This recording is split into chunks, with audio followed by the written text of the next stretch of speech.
Assalamualaikum students, welcome to AK Coaching Center. So today we are going to study compound. इससे last video में हमने substance, element, इन तमाम चीज़ों के बारे में पढ़ लिया था कि सब्सटेंस क्या होता है, एलिमेंट क्या होता है और मेटल, एटम और जो है मॉलिक्यूल्स के बारे में हमने स्टडी किया था। आज हमारा जो टॉपिक है वो है कंपाउंड। अब कंपाउंड हमारे पास क्या होता है, सबसे अगर इसकी बेसिक अगर डेफिनेशन देखें, हमारे पास जो कंपाउंड है इज अ सब्सटेंस। देखो सब्सटेंस के बारे में हम इससे पहले पढ़ चुके हैं लास्ट वीडियो में। सब्सटेंस क्या होता है, एक प्योर फॉर्म ऑफ मैटर होता है, उसको सब्सटेंस कहते हैं। तो कंपाउंड भी क्या है, हमारे पास एक सब्सटेंस है, ठीक है, in which form between two element. हमारे पास दो एलिमेंट आपस में मिलते हैं या दो से ज्यादा एलिमेंट आपस में जब मिलेंगे तो हमारे पास केमिकली आपस में बॉन्ड होंगे, तो वो क्या बनाएंगे, कंपाउंड बनाएंगे। और उनका जो रेशो होगा वो फिक्स रेशो होगा। आई होप कि समझ आया होगा। नहीं समझ आया तो हम अभी हम फॉर एग्जांपल देख लेते हैं। फॉर एग्जांपल हमारे पास H2O है, वाटर, ये हमारे पास क्या है, वाटर का एक मॉलिक्यूल है। या फिर फॉर एग्जांपल हम CO2 ले सकते हैं, ये हमारे पास क्या है, कार्बन डाइऑक्साइड का एक मॉलिक्यूल है। अब हमारे पास, अब इसमें हाइड्रोजन एक एलिमेंट है, एक हमारे पास ऑक्सीजन एलिमेंट है, ठीक है। ये आपस में जब रिएक्शन करेंगे, जब आपस में केमिकली बॉन्ड होंगे, तो ये हमारे पास क्या बनाएंगे, H2O बना देंगे। दैट मीन्स कि हमारे पास एक हाइड्रोजन एलिमेंट आ गया, एक ऑक्सीजन एलिमेंट आ गया। पहली लाइन हमारी पूरी हो गई कि दो एलिमेंट या दो से ज्यादा एलिमेंट आपस में जब केमिकली बॉन्ड होंगे एक फिक्स रेशो के अंदर, तो वो हमारे पास कंपाउंड कहलाएगा, ठीक है। अब H2O हमारे पास क्या है, एक कंपाउंड बन चुका है। अब फिक्स रेशो का मतलब क्या होता है, फिक्स रेशो अगर हम देखना चाहें, और इससे पहले एक और चीज हम देख लेते हैं कि इस साइड वाले जो इन दोनों को कहा जाता है कॉन्स्टिट्यूएंट और इन दोनों को कहा जाता है प्रोडक्ट। हाइड्रोजन और ऑक्सीजन कॉन्स्टिट्यूएंट है, ये आपस में इन्होंने केमिकली बॉन्ड हुए दो एलिमेंट और इन्होंने क्या बनाया, वाटर बनाया। अब हमारे पास हाइड्रोजन जो है वो गैस की फॉर्म में मौजूद है, ऑक्सीजन भी है वो गैस की फॉर्म में मौजूद है, लेकिन इनका जो प्रोडक्ट हमारे पास हासिल आ रहा है वो किसकी फॉर्म में मौजूद है, लिक्विड की फॉर्म में मौजूद है। वाटर हमारे पास क्या है, लिक्विड की शक्ल में मौजूद है। तो कॉन्स्टिट्यूएंट जब आपस में दो एलिमेंट आपस में केमिकली बॉन्ड होंगे तो उनकी प्रॉपर्टीज जो है बिल्कुल अलग होंगी। लेकिन जब वो प्रोडक्ट बनाएंगी, जब वो आपस में केमिकली बॉन्ड होके प्रोडक्ट बनाएंगी, तो उनका प्रोडक्ट जो है वो इंटायरली उसके कॉन्स्टिट्यूएंट से बिल्कुल डिफरेंट होगा। फॉर एग्जांपल आपके सामने आप देख सकते हैं कि हाइड्रोजन एक गैस है, ऑक्सीजन भी एक गैस है। जब ये आपस में केमिकली बॉन्ड हुए तो हमारे पास जो रिएक्शन बना, जो हमारे पास प्रोडक्ट बना, वो लिक्विड में बना। इसी तरीके से हम कार्बन की एग्जांपल ले सकते हैं, ठीक है, ऑक्सीजन की एग्जांपल ले सकते हैं। ये हमारे पास क्या कहलाते हैं, कार्बन एक एलिमेंट है, ऑक्सीजन एक एलिमेंट है, ठीक है, आपस में केमिकली बॉन्ड हुए, ठीक है। अब इनके ये कॉन्स्टिट्यूएंट कहलाएगा, जब प्रोडक्ट बनेगा तो वो हमारे पास CO2 बनेगा, ठीक है, कार्बन डाइऑक्साइड। अब हमारे पास कार्बन जो है वो कोक की फॉर्म में मौजूद है, ठीक है, ऑक्सीजन हमारे पास गैस की फॉर्म में मौजूद है, लेकिन हमारे पास जो प्रोडक्ट बन के निकल के आया है वो क्या है, एक गैस है, ठीक है।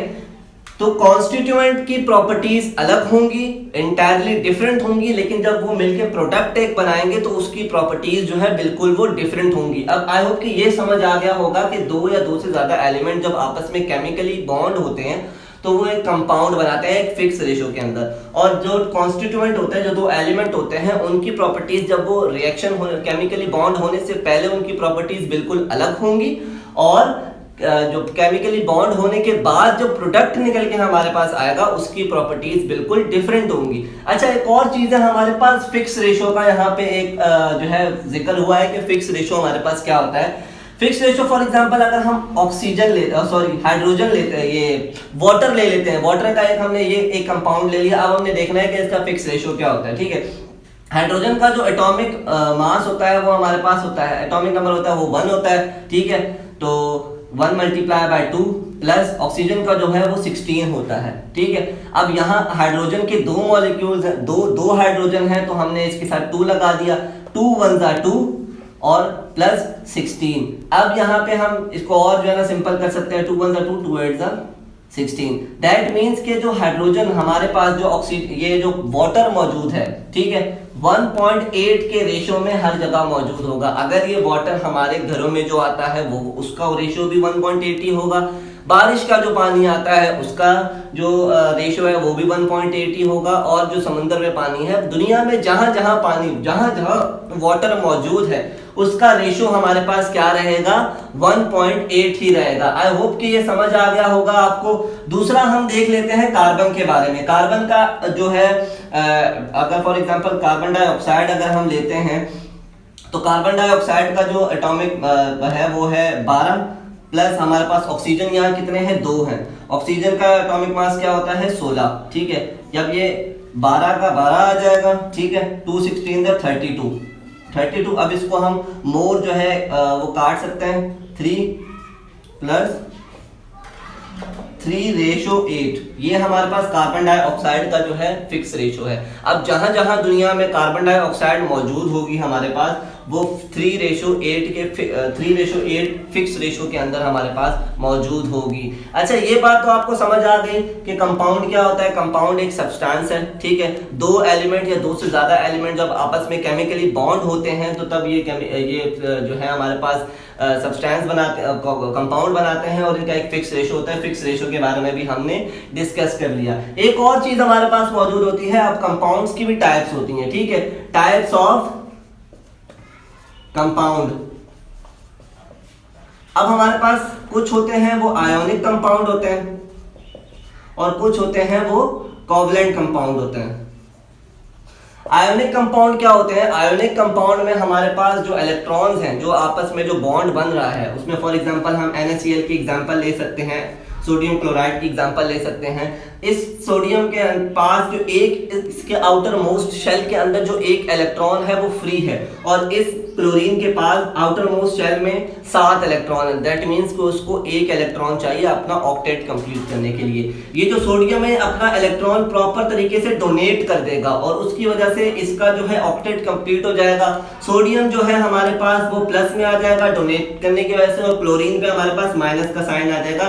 दैट मींस के अंदर ये बॉन्ड जो बनेगा हमारे पास, ये कौन सा बनेगा, आयोनिक बॉन्ड बनेगा। दैट मींस कि कौन सा कंपाउंड होगा, आयोनिक कंपाउंड होगा। इसी तरीके से अगर हम कोवलेंट कंपाउंड्स के बारे में देखें तो कोवलेंट कंपाउंड्स में हमारे पास टोटल शेयरिंग होती है। सारे इलेक्ट्रॉन्स जितने भी हैं, जितने भी एलिमेंट्स हैं, आपस में जब केमिकली बॉन्ड होते हैं, जितने भी कंपाउंड्स हैं आपस में जब केमिकली बॉन्ड होते हैं तो एक दूसरे के इलेक्ट्रॉन शेयर करते हैं। इसकी फॉर एग्जांपल सबसे अच्छी एग्जांपल हम CH4 की ले सकते हैं। CH4 जो मीथेन गैस है हमारे पास, जो हम ज्यादातर घरों में यूज करते हैं, तो इसका हमारे पास बॉन्ड किस तरीके से बनता है, कुछ इस तरीके से हमारे पास इसका बॉन्ड बनता है, ठीक है।